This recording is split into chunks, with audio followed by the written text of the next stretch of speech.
Great. Welcome to Digital Asset News. My name is Rob, and today we got a lot of things to go over. First of all, the big story is this. The market is just taking a big tank, and we can just see that because I know that you look at your portfolio. So we're going to take a look at what exactly happened, and is this the beginning of the end for crypto? It sounds kind of laughable, but I think we're in for some major pain moving forward. Also, I'm going to bring in an expert to talk about what potentially is happening right now, what is going to happen in the short to near term, and hopefully what's going to happen in the future for the long-term outlook. And then, of course, we'll do a little Q&A.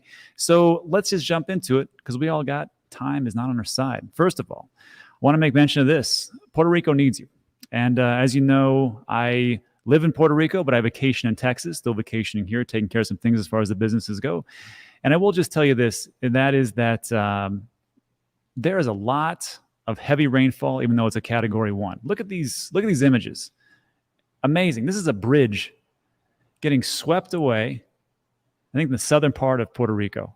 And it's just going away like it's absolutely nothing. And that's just one area. So even though Maria came in 2017, now we have Fiona. There are roads that are just flooded. There are people that are being rescued. There are a lot of issues. And of course, there is no power, or the power is getting turned back on intermittently.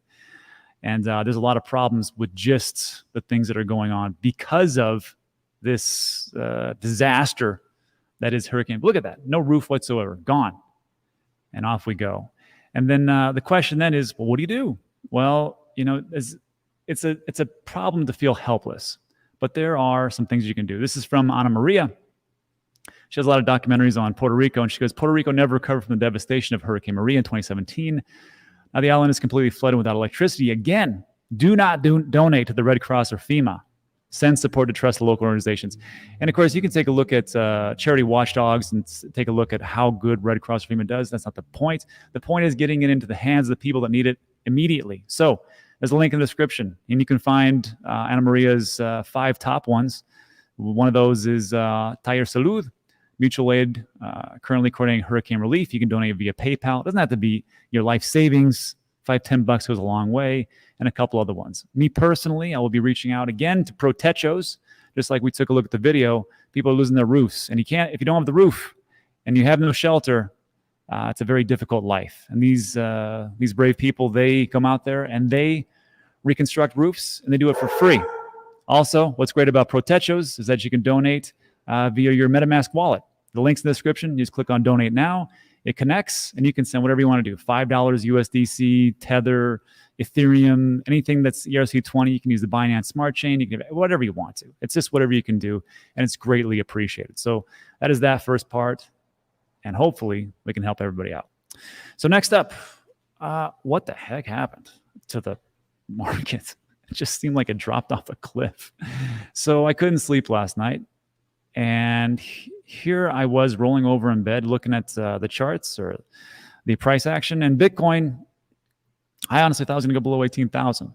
Dropped 8%. Ethereum, almost 12%. Tether USD coin, no one cares. Binance coin, down 8%. Everything across the board. And you can see that the market cap, we are teetering on 950 billion. I think it'll go lower. I think we've got some more long-term pain in the future. But like I've said before, if you're here right now watching this video, you're not a tourist.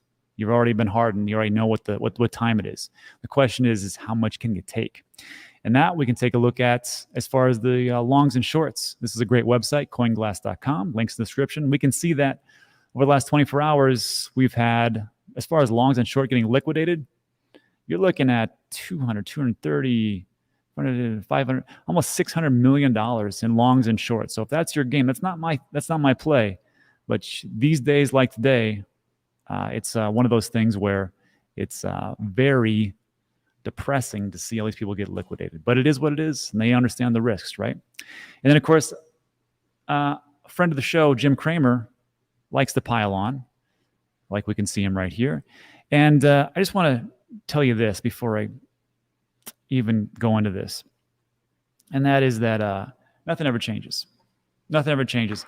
It's like when the price drops, everybody wants to pile on and talk about how bad it is. When the price goes up, everyone wants to tell you that, oh, you know what? I invested 3 years ago, and I've been holding the whole time. Jim Cramer was one of those guys that does the same thing. And all of a sudden, he gets in Ethereum and Bitcoin. He's a genius in the bull market. And all of a sudden, as everything goes down, I sold it all months ago, just didn't tell anybody.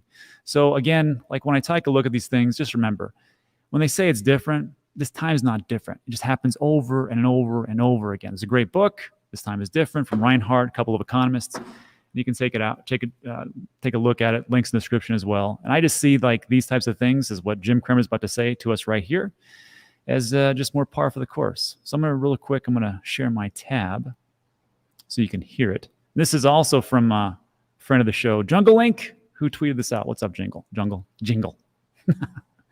Take a listen. It's 11 seconds.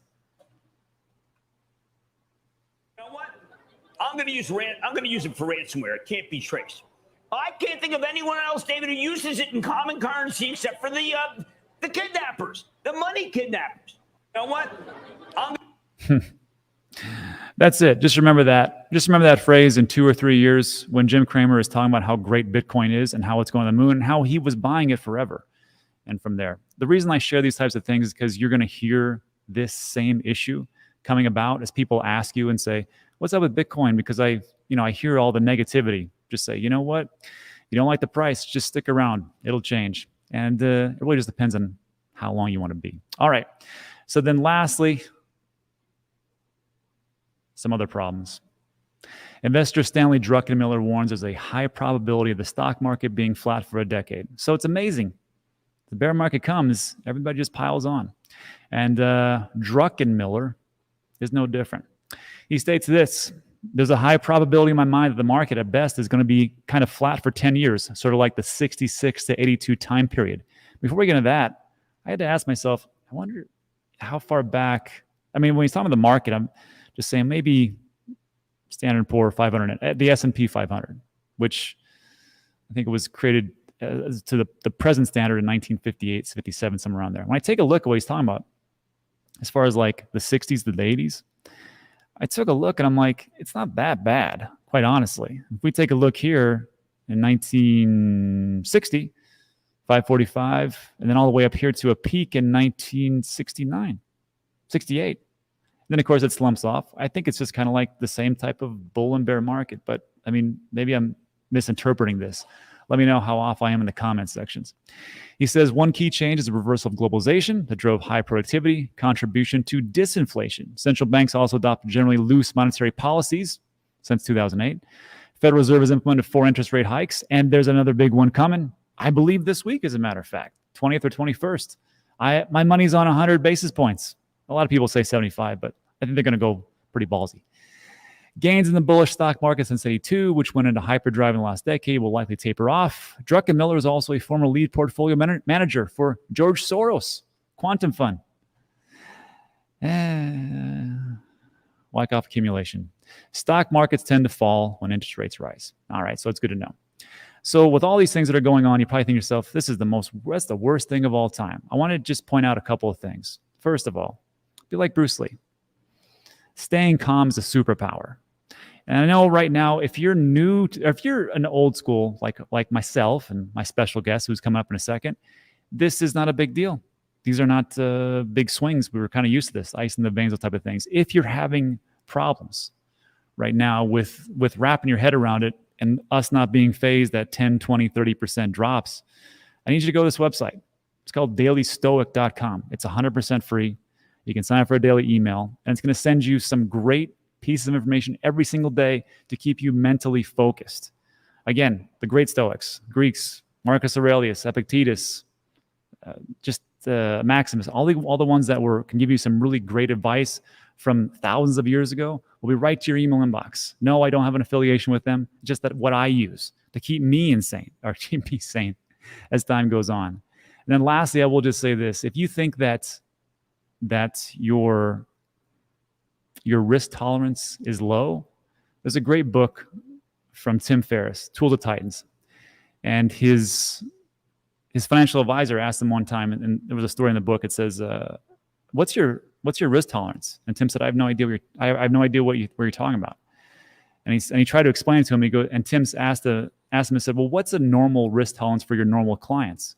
And he said, well, my normal clients tell me that 20% in a quarter, a 20% loss in a quarter is their risk tolerance. Think about that. 20% in a quarter, 3 months. We get that on a Thursday. And then he asked him this. He said, okay, well, that's what they say. What do they really do after your 30 years in the business? And he said, about 5%. 5% risk tolerance. So yeah, it seems kind of bad today, but don't worry. There's a long-term outlook. And that would lead me to my next piece, which is, let me bring in somebody who can kind of make sense of what's going on. If you don't know this gentleman, it is CTO LARSSON. There he is in all his glory. And he had a great video this morning, talks about TA, Bitcoin, BNB, XRP, TA, which I really don't get too much into.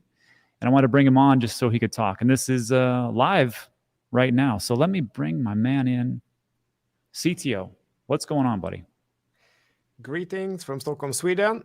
It's got an evening here since the previous video. And yeah, thanks for having me on. Yeah, man. So I watched the video. It was funny because like we reached out like a week ago or something like that. I comment on a random video, which I do with a lot of YouTubers, and I said, hey, why don't we get together because we haven't done it in a long time. He said, sure. We didn't know today was going to be one of those crappy days, but here we are. So. Exactly. And I really liked what you said there, and especially the Bruce Lee quote. And I think one way to stay calm is what we talked about before we went live here, that to count our blessings, because looking at the devastation happening in Puerto Rico, and here we're sitting, and you know, our biggest problem really is that some of our coins have gone down a little bit. Okay. It's true. That's a good way to look at it. And I think that it's not just some weird mindfulness thing, but as we also talked about, a lot of people, they're gonna disappear through this boredom, through this downturn, the boredom that will follow, and they will miss the next time it really turns up. And a way to really stay in the game, because that's what it is, we need to stay in the game. There's a lot of tactics can do that, but one way is really to you know, focus on the blessings, focus on the good things in life, and you know, walk up with a smile. I think that the bear market is very exciting in many ways. I'll come to why, but I really think so. I think it's a maybe better opportunity in many ways than if we just had you know, stayed flat or continued. For example, I think it will lead to an increase in quality. A lot of the noise, the poor projects and so on, they're going to disappear by themselves. We don't need any regulator to do it. It's going to happen by itself. Thank God. And I think a lot of the, I don't know, bull market genius advice that has been floating around on, you know, CNBC or, you know, whatever channels, is also going to change. And either they will, you know, flip, now they're all doomsday instead and so on. But I think that I think quality will improve in this whole industry and analysis and everything, I think, for example. No.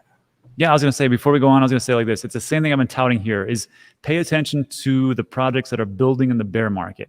If they can make it in the bear market, not when there's a flush money and everybody's excited and they can pull their money into the dumbest projects of all time, but the ones that are building and are making it, pay attention to those ones right now, because in the bull market, those are the ones that will 10x, 50x, 100x, because they've done all the hard work. They've laid the foundation. Now they can actually scale. All right, exactly. And we get the chance to buy them cheaper. Well, today's one of those days, baby. It is. Well. So I think that there's a lot of, I mean, the trap here is to give up along the way. And then when the reversal finally comes, there's not going to be so many around. That's a fact. We've seen that in all the previous cycles. And it's going to happen again. It's not different this time. It's going to be the same this time. And I think that's really the only thing that matters, because when it turns around, the people still around, we're going to see it. We're going to be, you know, on it. You know, hey, that leads me to a question before we get into to charts and things like that. I want to do a series on, because we always talk on, a lot of channels will tell you the same thing. Dollar cost average, just keep buying. Diamond hands, which is dumb. But I want to do a series on the selling part, because we all talk about, you know, the buying, but we got to really get that selling part in. I got a video coming out on this weekend, you know, things to look at as far as like cycle tops and some of that. But if you could do a little series of like, hey, this is what I look at for when I want to sell, and go from there. What do you think?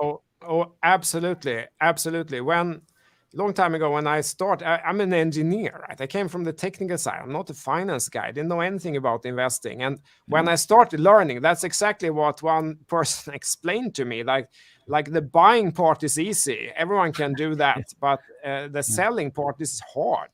It's really, really hard because you've seen your life change, or your self-identity change maybe with something that has gone up a lot. And are you just gonna, sell that and walk away? That's very difficult. It's very difficult. And it is really key to have some sort of methodology to handle this, because if we only rely on emotions, it's almost impossible. No one can really do it, because everyone, me included, you, everyone else, we're going to be the most euphoric at the top and feel like, oh, wow, now it's really going to the moon here. And then we're going to be super depressed on the day that is the bottom. On the day that is the bottom, that's when there is no bulls left. We go to Twitter, and you, me, and everyone else, we're convinced it's going to go lower. Yeah. And then we've already sold. Everyone who have sold have already sold. And that's actually the bottom. That's when, the last bull has capitulated and given up. That is the bottom. That's when it's going to turn.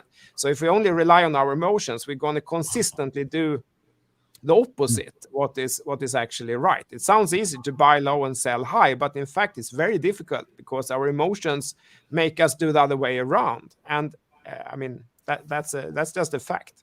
Yeah, that's a fact. There was a story, I think, in Tool of Titans, and they talked about a gentleman who started up his own catering business, and it became like a multi-million-dollar phenomenon because he franchised across the way, and his mom was in it with him, and she said to him, make sure that the plan that you have now for whatever you do is what you stick to, because this is the most sanest time that you'll ever have. When everything gets crazy, that'll go out the window. So make sure you have a plan in action now so we can go further. So that would lead me to the point of, let's take a look at some charts, my man. What do we got and where should we be going? Absolutely. Let's do that.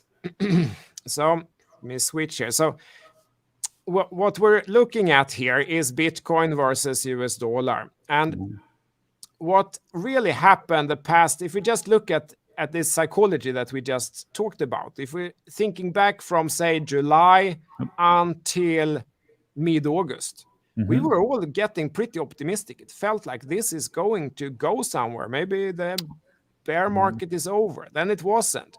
It went down. Then only a couple of days ago, like last week, it started feeling optimistic again. And feeling, maybe we're, are we foamy? Did we sell too early? Are we missing the train? Should we buy back? And so on. But that was actually the turning point. That was the resistance.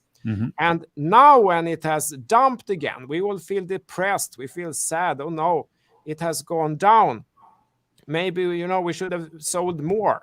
Why? Maybe today is the day to sell. But actually, it isn't. I would argue that no matter what methodology or process, this is not the point to sell where we are exactly now. Because if you look here, price has bounced on this support level 1 time, 2 times, 3 times, 4 times, 5 times, 6 times, and now for a 7th time. Maybe it holds the 7th time also. This is what support means. It just means that it's a level where there has been buying interest. And if it held 7 times, maybe it breaks the 8th time, or maybe it bounces again. So the point generally to sell is not after the dump where it bounces on a support. I think no matter what the principle, or there's a lot of good methodologies, but no matter what the principle, that is really not the place. The place would be to sell, for example, at the hit on the resistance, which was then last week, or if using different methodologies, it was way earlier.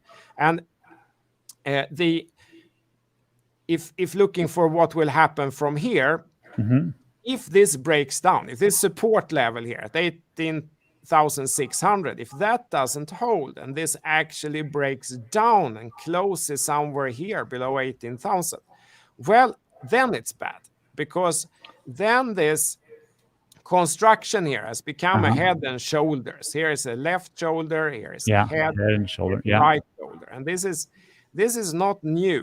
Goes back to 1930s. And it just means that people are, they were optimistic once. It felt like, it might go up here. But then the second try, it didn't go as far. And then steam has run out, price can't hold, and we continue down. So that's a head and shoulders pattern. And that means then that, then if that happens, it might well continue down already from here. What's the worst? It hasn't happened yet. It hasn't broken down yet. So who knows? Maybe it bounces again. Maybe we go up here again. And if looking to get out, it would be at some other resistance point then. But then there's another aspect, and that is that it's not really Bitcoin that is driving itself. The price action that has been lately, it's just a function of what's happening in the other markets. If overlaying this with, for example, the dollar strength index or dollar currency index inversed, we see it very clearly. You can see here that Bitcoin is basically just the inverse of the dollar strength. So if dollar is stronger, Bitcoin gets weaker. If dollar gets weaker, Bitcoin gets stronger. So it's not really what will determine where this goes from here. Isn't really anything that's happening in the crypto markets. I think it will be determined what happens with the macro markets, with the dollar strength, and that's what will determine what the next step is from here. But what the charts can do and what TA can do, it can kind of help to manage the risk and help to not end up doing the consistently the other way around, to sell low and buy high, which otherwise become like kind of the emotional default response. And that's really what it's useful for, I think. Sell low, buy high. That's the mantra when I first got in. It seemed like that's all I could do. Absolutely, and kind of everyone go through that phase almost, because our emotions do lead us wrong. Yeah, this is all true. So before we go on, my man, I got to ask. So like I always ask this when people come on, which is like for you as a trader, like what kind of trader are you? Are you a long-term person or a short-term person? I think it's kind of like this. Are you a scalper, day trader, swing trader, position trader, something like that? Yeah. So I would in this chart here, I would be a position trader then. Yeah, but I take a couple of actions per year, typically in a asset like Bitcoin. Gotcha. And then is it all just like that, or is there do you have two types of bags, like a long-term bag and then like a bag that you play around with, or it's all just, hey, I'm just trading here all day long? No, I also have a long-term Bitcoin bag. I have no indication that is better. On the contrary, I don't think it is, but I like it. I like having some Bitcoin. I don't want to wake up one day and have no Bitcoin. I don't want that. I don't want to be that person. Someone asked me, do you have any Bitcoin? Then I don't want to say, no, I haven't any, because I think it will go down in price. So I do have some long-term position that I'm fine that it goes to almost zero. And then, but the majority I do try to time the market. And but I think it's important that all those strategies you show there, they're all fine. They're all good strategies. I think the key here is to have a methodology, and then we can all argue which one is the better one. Like when I was a kid, I was playing table tennis. Yeah. We had a Swedish very good table tennis player, J.O. Wallner, and he inspired a lot of kids to play table tennis. And I was a backhand player. Means you play like the backhand. And my friend, he was a foreground player. And we always argued, I was arguing my backhand player is the better way. He was always arguing that the foreground player is better. But that doesn't take away from our friendship, or it doesn't take away from our love for table tennis. It's just different tactics, and they're both fine. They're both good strategies. And I feel that it's important now in the kind of bear market that we kind of stick together, because it's very easy to start arguing about some little detail, like is HODL better, and I'm saying no, but I think it's better to buy and sell. Someone else is saying no, that's wrong, we should do DCA, and so on. We can argue about all those things. It doesn't, and it's fun to discuss and talk about it, but that doesn't need to take away from our love for this industry, or our love for Bitcoin, or our love for each other. And I think it's important to keep that aside, because we do share the belief that Bitcoin and crypto is doing something good, that it's making, I don't know, financial systems more open and more inclusive, just like I believe that the internet and the phone made information and communication inclusive for all, and while it used to be something very restrictive. And then that we all agree on. But then we have this other side, which is different from the internet and the phone and so on, and that is that you couldn't invest in TCP/IP, or you couldn't invest in the GSM protocol as such. You had to invest in the companies. But in blockchain, you can invest in the specific protocol, and you can buy and sell, which means that it's very easy to get stuck in like some detail, really. Is this blockchain project the best, or is that blockchain project the best? Is this trading methodology the best, or is that trading methodology the best? And I mean, I feel that is really, it's like forehand versus backhand player. And I feel that now that market is down, regulators are going to use this chance to try to hit where they feel that this need to be restricted. And it's important that we don't let these tiny differences take over. We need to, I don't know, instead organize ourselves better, be even tighter, even more friends to each other. And I feel that that's what this industry need, probably through this bear market. This is the truth. I mean, I don't know if you've been on Twitter anytime lately, but I will tell you this like this. But there is no love lost between a lot of the different factions that are crypto. If you're big into Bitcoin, well, sometimes you hate Ethereum. And if you love Ethereum, boy, you hate Cardano. And if you like Cardano, well, everybody's against you when you love Cardano. But I mean, really just remember this, that for all the things that we talk about, how great it is, we're all trying to go for this future of decentralization and to do a lot of change for the good of the world a little bit more. And just remember, no matter what you believe in and what kind of crypto project you have, it's really us against this guy and guys like this guy who are like, it's only used for kidnapping, for illicit activities, and we don't understand why anybody uses it. It doesn't make any sense. Look, it's the same thing again and again and again, and it just never changes. So, so the goal today is, well, first of all, everybody's got two goals. First of all, if you could do so much as far as like donate to the problems that are going on into Puerto Rico, that'd be fantastic. Link in the description. And the next goal is just try to, as people are talking or commenting in Twitter, even I get a little ticked off, especially on the different things, but just try to hear people's opinions and just realize that we're all under a pretty big umbrella, which is crypto. And sometimes just people just need a little nudge to get to the right place. All right.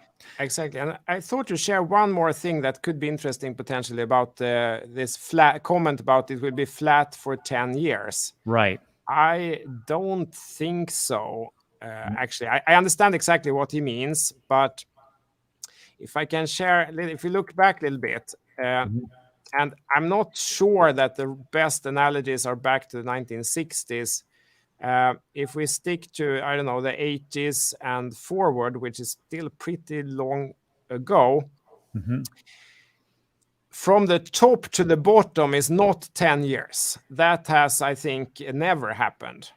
And it's much shorter than that. So from the top, say the .com crash, which is maybe the most similar one, or the financial crisis crash. It is not that. It is, here is from March 2000 to September 2002.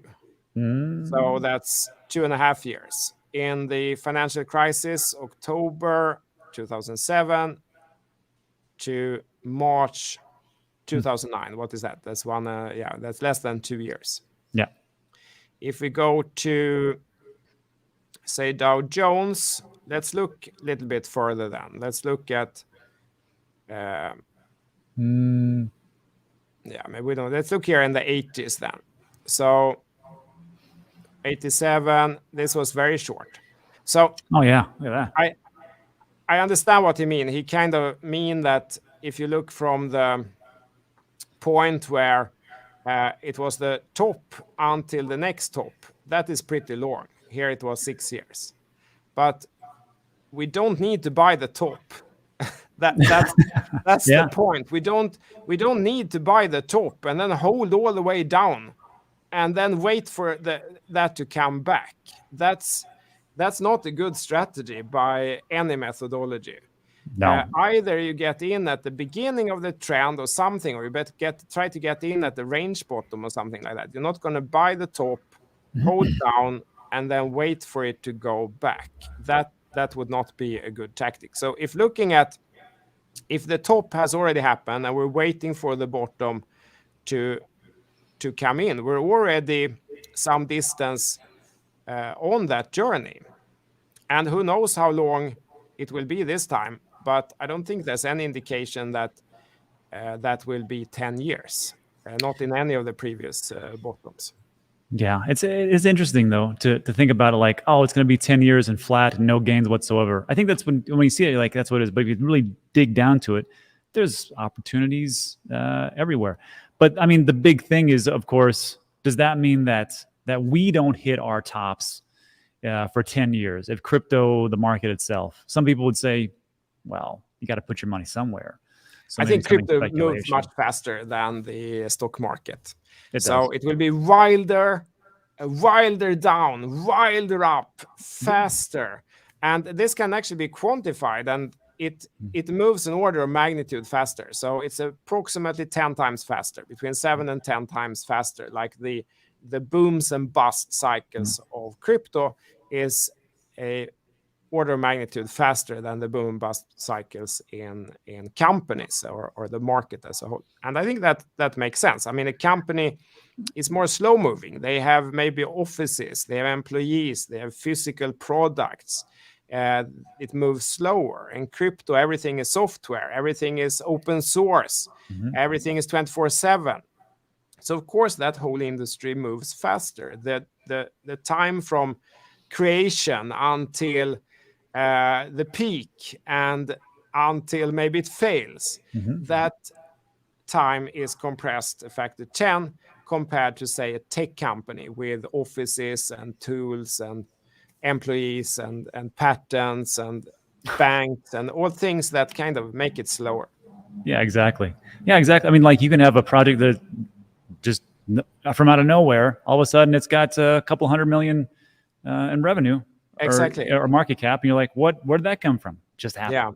So I don't think that's going to change. I think that it will go faster. It will go faster down, wilder down, but then it will go faster back up also than the economy as a whole. And because there is some fundamental advantage here, which maybe was it Jim Cramer, the kind of Jim Cramer talk about that. Who would ever use this? Yeah, basically everyone, because it is cheaper, it is faster, it is better, it works in the whole world, and it's basically an economic system that works on the internet. So at the end of the day, everyone's going to use it. And of course, I think every new technology can always find that, but some criminal, look, they used it. Criminal... remember the internet? And the internet in the heyday, it was all just for scammers and the darkest of people and the most worst things you possibly do. No one's ever going to use it. Here we are. Exactly. Yeah. It's only bad. I mean, honest people don't need to use the internet. Yeah, and even talking about faster and cheaper than that. We talked yesterday about FedNow, that project going on, and CBDCs. Look, it's a free market, and just let the people decide exactly which ones are the best ones. I was actually in support of CBDCs because if once they start to roll out, people are like, wow, maybe there's a part of here I don't really like. Well, it's a good thing I have an alternate option called crypto and digital assets, because before 2009, that wasn't around. So, CTO, what did we miss before we get into Q&A?